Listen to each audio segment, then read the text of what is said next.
I got a bunch of these messages here from you all wanting me to check out VTuber Iron Mouse's new song, Music Box of Fate. It's like an original operatic song. And I don't really know a whole lot about VTubers and Iron Mouse, so I did a little poking around, and her story is beautiful. Like being a VTuber is like you talk on camera and do everything, but there's an animated version of you that you create and design a lot of times that then is kind of the persona that you put out to the public. And her story is that she has immune disease and she's home kind of all the time because of the illness, and she's also a singer. And this is kind of how she's connected with people and made connections and built a life. And what a beautiful new thing that's possible inside of the digital world, the digital dimension that we've built. Isn't that awesome? So we're going to check her out for the first time on the channel today. I'm very excited about that. My name's Tim. I've been a vocal coach for the last 25 years. Building voices is my life's work. Actually, before that, since we're talking about opera, I have a bachelor's and master's degree in vocal performance and opera, and I worked in opera for years when I was younger. I've had a lot of musical lives, from opera to like producing, house music, ambient house music, EDM, rock, playing piano bars. I've kind of done it all. So I'm excited to break down some opera. I haven't broken down a ton of that technical style on the channel. So this is my website here. I have an awesome team of teachers that teach with me here in the Manhattan, Tri-State, Philadelphia area. We do in-person lessons out here, but we have students online all over the world, especially with the channel now. Online lessons work really well. So if you need a vocal coach, hit us up. Last thing to tell you about, one of the really cool things about my channel is my reactions typically make money for the artists I react to. And it's because you see here they have put this little copyright claim on their music. So that means that all the ad revenue on the video goes back to them, which I have no problem with, because I love that my reactions make money for artists. I'm an artist. Like, yeah. Only thing that also means, though, is that your support on Patreon keeps me making content, and YouTube's kind of the tip of the iceberg for my content. So I try to put up as like 5 times more reactions over on Patreon for those of you supporting the channel. So thanks so much for your support. Okay, we're going to check out Iron Mouse. I'm very excited about this. So this is Music Box of Fate, Iron Mouse original opera song. How cool. All right, here we go. Awesome. Sounds almost like Sleep Token a little bit already. They like that music box sound.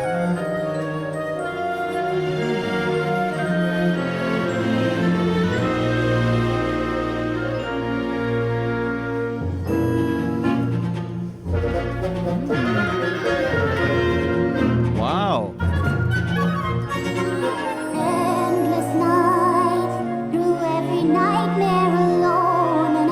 Oh, that's a high voice.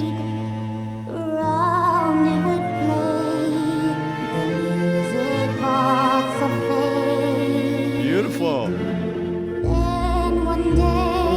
Sounds like Carmen.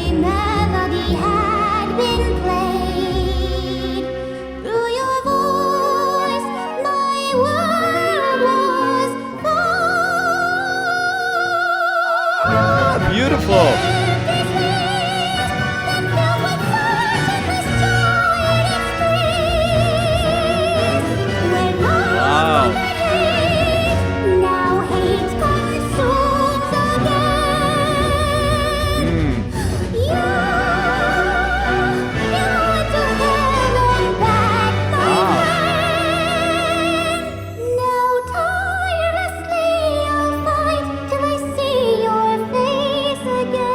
This is beautiful.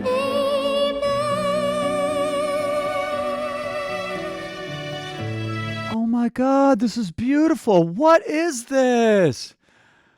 Oh, so first impressions, like my mind went to like 2 works that it's kind of reminding me of a little bit. It reminds me a little bit of The Nightmare Before Christmas, a little bit of the mysterious sort of dark sweeping melodies and sort of harmonic world. And it also reminds me of the Threepenny Opera, which I played Mac Heath in that, Mac the Knife, and that's such a dark, it's got like the Pirate Jenny feel, that song from Threepenny Opera feel, da, da, da, da, da, almost a sort of throwback German Ooh, and her voice. She's a coloratura soprano. A coloratura soprano is the category of opera singer that sings super high with fast vibrato, lots of agility, lots of moving of the voice around. That would be the type of voice category she would be in opera. This is beautiful. All right, we're at a minute 41 here. I want to go back and break down some things I'm hearing, but there's so much to take in. All right, let's keep going, though. The orchestration, oh my God. Like, who did she orchestrate? Did you orchestrate this? Have you see this? Beautiful. Like, I have questions about that. Like, it's very detailed. Okay, let's keep going. And what was the orchestration? Was this done... Yeah, I just have a lot of questions. How was this done? See, like, what is this? She wrote this?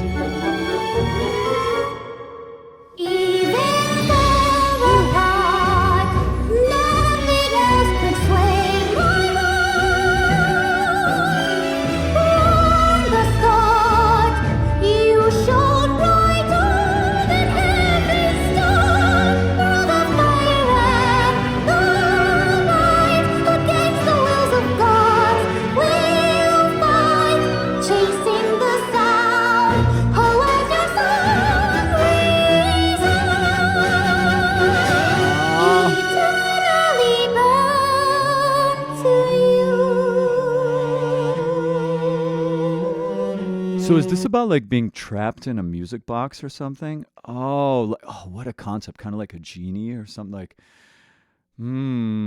interesting. I wonder what these artistic. I wonder if these are artistic parallels, maybe to, to her life. Like, feeling confined a little bit. That she's kind of, the illness that she has. Oh, I wonder if this is all tying into. I don't know. I'm just kind of shooting from the hip here, thinking this is this is something. Wow.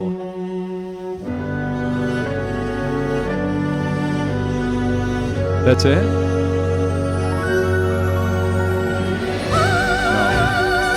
Interesting credits. Oh no, okay.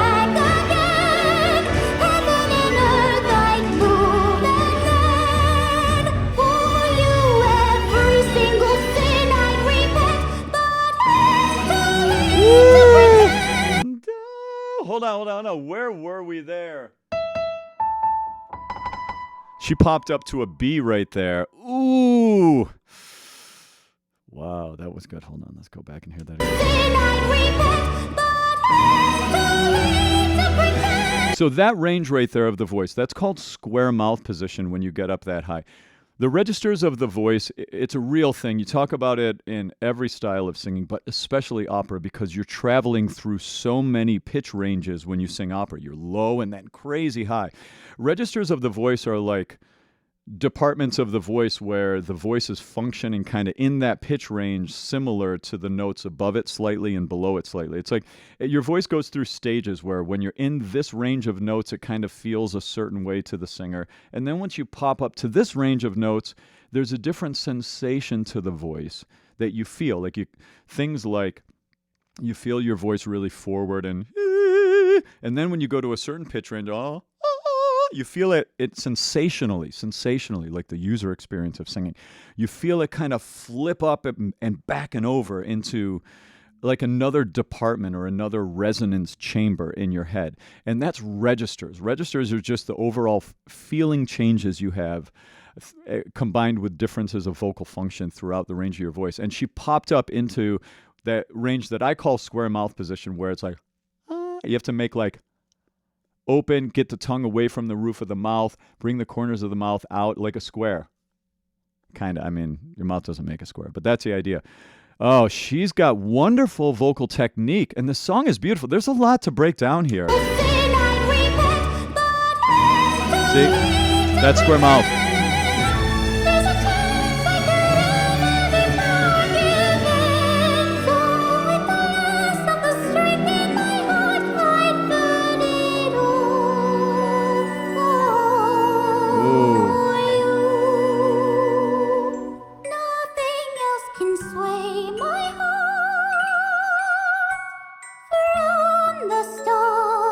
So, there a part of me was feeling like it almost sounds like it's sped up a little bit. Like it almost sounds like there's a slight, like to my this thought popped in my head, and then I squashed the thought because I don't think it's right, but it's very interesting. This is a very unique voice. This is an incredibly high voice. It sounded to me almost like there maybe was like a formant shift happening slightly, where you kind of make the tone quality a little thinner. You can do that in software where you make your voice sound less deep. You kind of make it sort of smaller sounding, which will speed up the vibrato, but I don't think that's what's happening. I don't think my first thought was like, oh, it sounds almost like a slightly sped up old record where, the vibrato is much faster, but I don't think that now. I think this is her natural voice. Listen to that. Nothing else can sway my heart from the start. I have had students with this high of voices before. It's just very unique. This is an incredibly high voice. Like even higher, I would say, than the normal female voices that sing the coloratura soprano type of stuff in the world of opera. But you shone brighter than heaven's star. Beautiful singing. Key change. Ooh! All right, wait. We'll go back.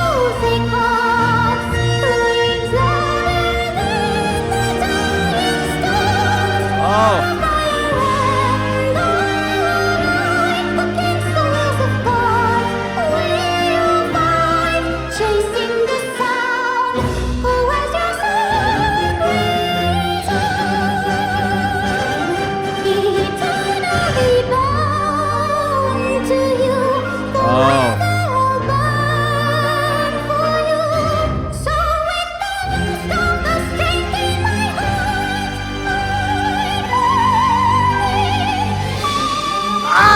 Okay.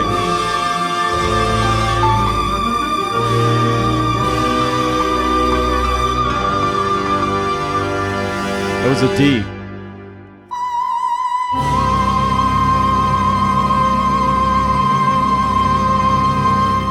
Oh my God.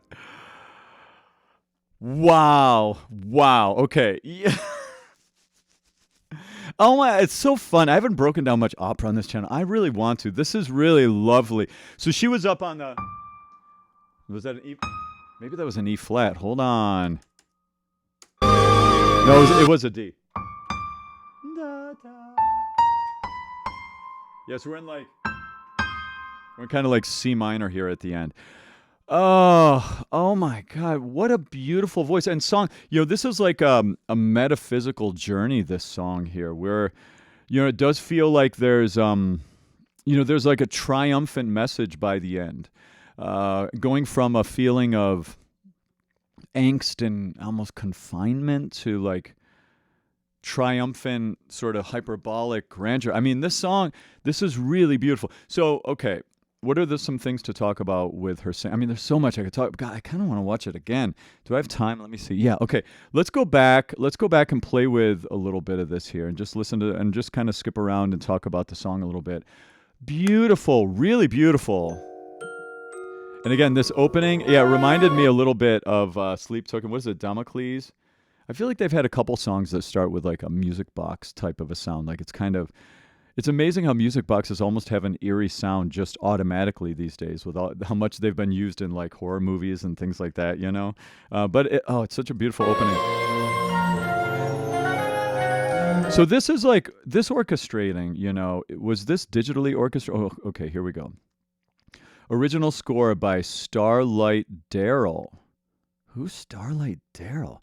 Music by starlightandwonder.com. Okay, shout out to starlightwonder.com. Okay, hold on. I'm going over to their website right now. That's what's cool about having the page open like this. There's their music. Very cool. Music Box of Fate. Oh, okay. All right. So she worked with Starlight and Wonder. Amazing work on this orchestration. Orchestral performance. So that was Budapest. That was an actual orchestra. Oh, with real musicians. Oh, this takes it to a whole other level, doesn't it? Real human beings got to play this. Oh, because I was noticing, I was like, what? She wrote like an opera song. I'm thinking maybe like, it's kind of like computer strings and stuff like that. And then I was thinking, wow, this sounds really. So this was a real orchestra recording. I want to see the orchestra videos of this. Oh my God, I have so much more curiosity now. And so now, who did the visuals and stuff? Did she do the motion graphics by Ray, animation and direction? Oh, so she had a whole team here. Wow, that's so cool. It's beautiful. I mean, it's beautifully written. Like the harmonic movement of it, the key changes, the sweeping between sections. It's got lots of dynamics. It's got lots of rubato, tempo changing. I mean, it's so much is going on here beautifully. She needs to like be. How about a whole opera, Iron Mouse? Maybe that's your next step, huh? Woo! This is a great team of musicians here. Between you and them. Endless nights, through every nightmare alone and afraid. And I have to say, it's just so cool. I know everybody talks so much about, where the world's doomed, AI. There's all this like fear of the digital dimension and how it's playing into our lives. But I have to say, a lot of that is just us focusing on negativity, which is such a natural thing for our human condition, right? Look at the beauty of this situation that she gets to use this platform to first of all employ like real musicians and make art like this in this new world where it's opera, but it's visual with animation and digital, but it's new work and people are loving it. It's like taking this old restorative art form and making it current again, right? Ah.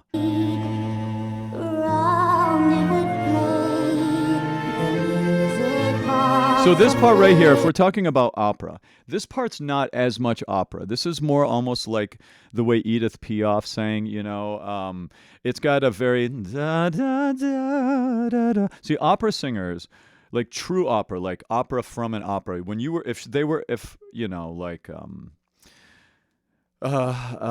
Joan Sutherland or Martina Arroyo or Leontine Price, these famous opera singers, if they were down in this range, they would have more open throat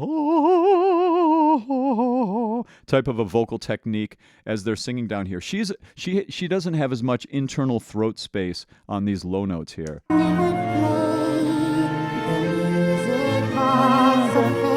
She opens her throat because right there she'd be an opera.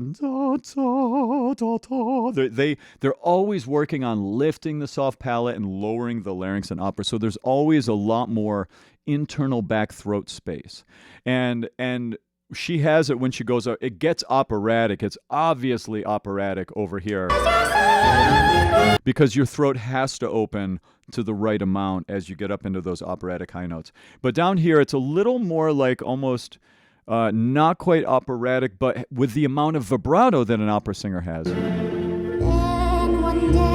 Because there is a little chest mix there. And you can hear a little bit of the brass element in the voice here at this point. It's not just endless day. Opera singers a lot of times avoid bringing chest voice that high. When every melody had been played. Beautiful though. Oh. Through your voice, my world was born. So right there, that's operatic. That's really open throat. She does a great job of keeping the spin in her vibrato and the brass in her tone, as well as, and then taking the brassiness of the chest voice and slowly offloading it as she goes up into the upper part of her voice. What it kind of reminds me of, there's a song, Light in the Piazza, which is, I just talked about this recently in a reaction. What was that to? The song Light in the Piazza from Light in the Piazza reminds me a lot of the vocal production that she sang this song with, because it's like operatic on the top, but more contemporary, almost music, not contemporary, but it's like more of the sounds that of like chest voice and contemporary stuff. So that you would hear in musical theater, like this song. Listen. See right there? See, it's like she's got vibrato like an opera singer, but she's got chest voice almost like a contemporary singer. She's operatic there.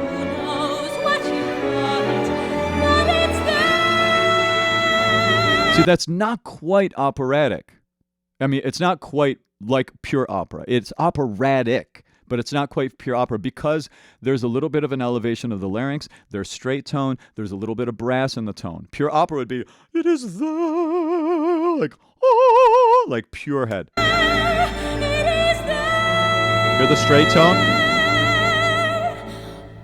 Anyway, so it's really interesting. And then we have this part over here. So this is definitely more operatic. And another singer I react to a lot who does a stylistic fusion, who uses some opera technique as well as more contemporary vocal techniques is Dimash Kudaibergen. Also, Lara Fabian, who's a French singer that I react to a lot. She has similar mixing together of styles, not quite as operatic with as much vibrato as we have Iron Mouse singing here. But this is really interesting. Like, this is really interesting, technically speaking, and musically speaking. It's really just interesting. That is such a throwback harmonic feel. That, I mean, it feels like maybe an old James Bond movie or something, right?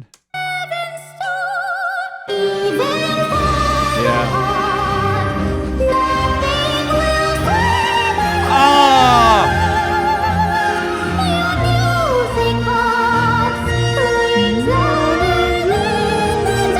That's beautiful.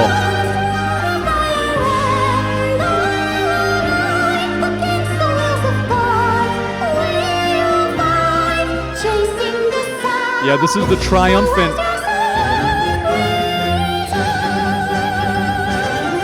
Oh.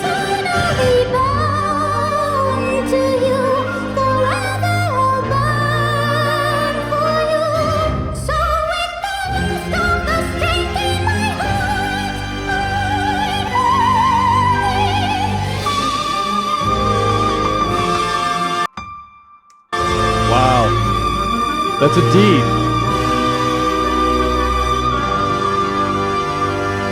Oh, she held it forever, too. Oh. What a great singer. What a great singer. So one of the things when you go up that high, one of the goals is if you can keep the vibrato even and spinning, then you get the gold sticker. Like, that's the trick. You want to get, so sometimes you can get up there and you can sort of squeeze it out, but it's straight and it's pressed sounding and it doesn't have that freedom to flutter. Vibrato is a thing that happens in a state of freedom for the voice. So when she got up to that D, she was able to spin it.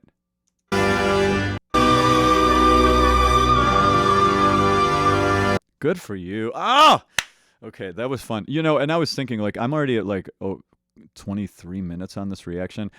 I could go back and keep explaining things and breaking down. I gave like 1 out of 5 thought that popped in my head when I was listening to that. There's so much to talk about in this. I didn't even get much into like interpreting the meaning and breaking it down there. I just feel like I'm not going to do an hour reaction to this, but I could. Iron Mouse, if you see this, you are magical. I love your story. I love you. You just seem to have such a beautiful heart in the way that you're interacting with the world, and it's a beautiful thing to see. It warms my heart to see it. So sending you so much love and support, and I hope as things move on in the future that we continue to have more things to make it so that you feel healthier and healthier. And maybe one day we get to see you, because I think you're such a good vocal technician. It would be awesome for the audience to get to study the things you're doing with your mouth and shaping. We could learn from you as as a singing community. Anyway, sending so much love out to you, Iron Mouse, and everybody who's here as a follower and fan of hers. This was really fun to break down. And if you want more reactions from me and come on over and join the fun community. I have a whole section here of video game and animated music. I'm watching Hell of a Boss, and I have some Has-Been Hotel up over there, Alien Stage, lots of stuff going on. Anyway, I'll talk to you all soon. Cheers.